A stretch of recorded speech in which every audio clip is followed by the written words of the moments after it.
Beauty and the Beast taught us to never judge a book by its cover. The Lion King taught us that worrying will only get us down. Hakuna Matata. And of course, Dory from Finding Nemo taught us to never give up. Whenever things seem bad, just keep pushing through.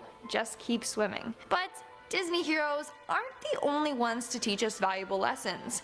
In fact, we could learn a thing or two from some Disney villains. Hey everyone, what's up and welcome back to Most Amazing Top 10. I'm your host, Lindsay Ivan, and today I'm bringing you the top 10 scary Disney villains that were right all along. But before I begin, let me know in the comments below who your favorite Disney hero and villain is. I would say that my favorite villain would have to be Hades from Hercules. He's just so sassy, I love it.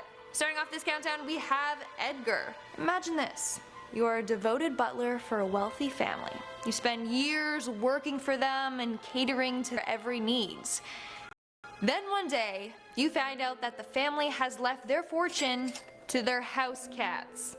They chose their cats over you, the loyal butler. How would that make you feel? This is exactly what happened to Edgar in the Aristocats. That would make anyone feel pretty crappy. Edgar isn't really a bad guy. He was just screwed over by his employers that he thought actually cared about him.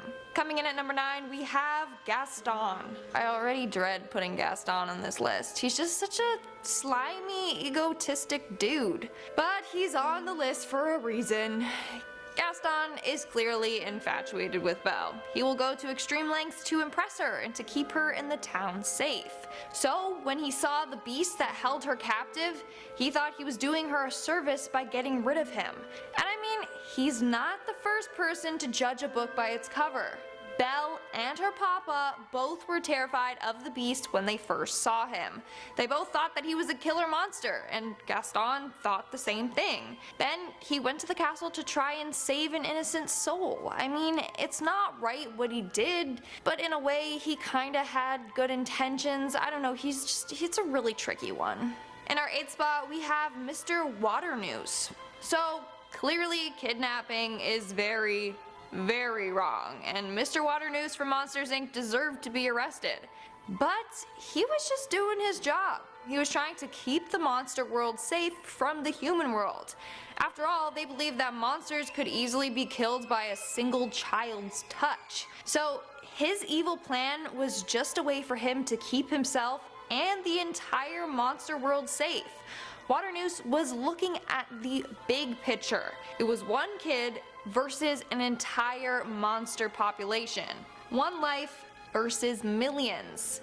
In a way, he had the right idea. He wanted to protect the greater good. But we all love Boo and wouldn't want anything bad to happen to her. Moving on to number 7, we have Captain Gantu. First off, let me say that Lilo and Stitch is one of my favorite Disney movies. Let me know in the comments below what your favorite Disney movie is. Well, now let's take a look at Captain Gantu. Was he really all that bad? His mission was to capture Stitch, an alien that they thought was highly destructive and unstable. So really, he was just trying to save the human world from Stitch, who they thought was dangerous.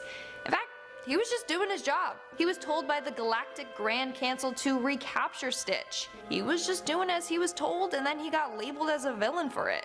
In reality, he's just a loyal worker out to protect the human race. In our 6th spot, we have Ursula.